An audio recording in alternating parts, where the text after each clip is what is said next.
So this video is for therapists to learn how to talk about suicide with your patients, primarily the assessment.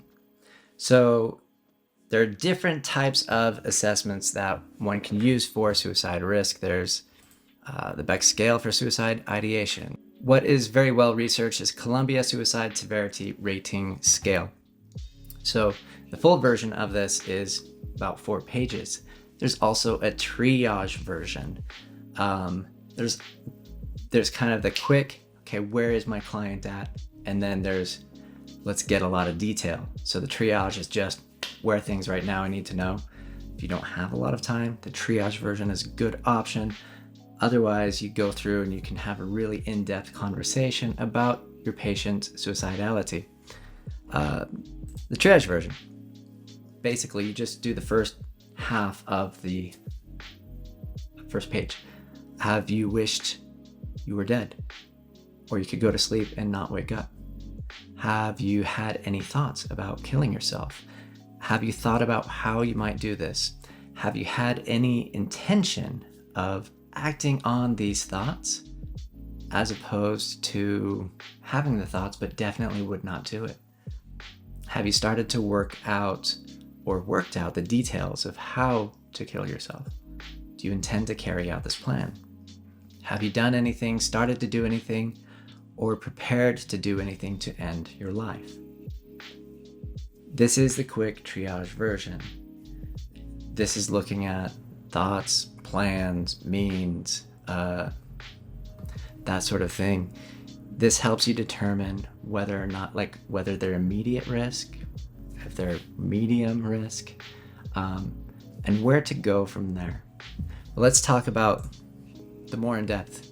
So someone says they've wished to be dead and never to wake up. Okay, you get your client to express their emotions. You want them to kind of you don't want them to bring this up and then you just immediately react. You want to understand them. That in of itself is helpful. That's why crisis lines can be helpful. And you do that with each of these, and some,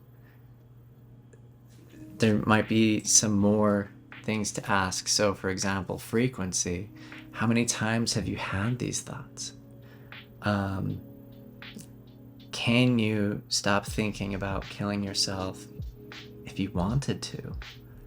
When you have these thoughts, how long do they last? That's very telling. If someone says, oh, it comes up a lot, but it's gone within a few seconds. That's much different than, I was laying in bed for 8 hours and I knew if I got out of bed, I would overdose. So I laid in bed for 8 hours until I could get out of bed and not. That is a lot different risk, right? So in this assessment, these are some of the questions it has: the frequency, the duration, the controllability, deterrence. Are there things that have stopped them in the past or can stop them now? Do they have children, beliefs? And then also working out the reasons for ideation. So what sort of reasons did you have for thinking about wanting to die? Was it to end the pain or to stop the way you were feeling? A lot of times it's just to stop the pain. So this is the kind of the intensity of ideation portion. Then there's asking about past behavior. Have you made suicide attempts? Have you done anything to harm yourself? What did you do? Did you do it for other reasons? That's an important thing to talk about. Whether they've had attempts, aborted attempts. This assessment, it is in public domain.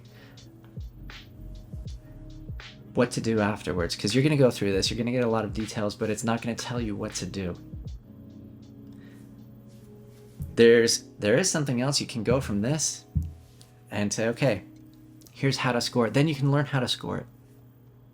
But then how to make meaning from that, it will refer you to something else, and then you go look at that something else, and basically once you read that, it says make a clinical judgment. So ultimately it comes down to your clinical judgment, what risk someone is.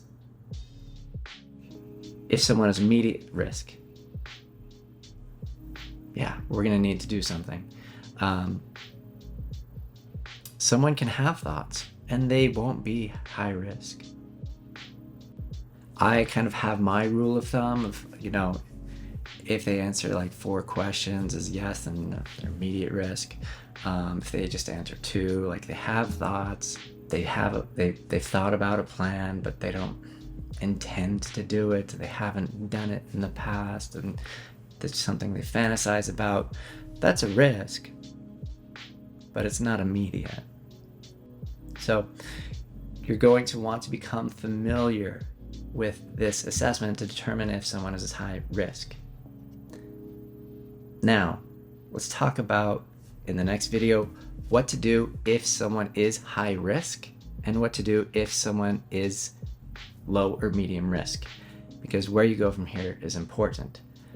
It's important that therapists know what to do in these situations. So please stick around for the next video. I think you'll find it helpful.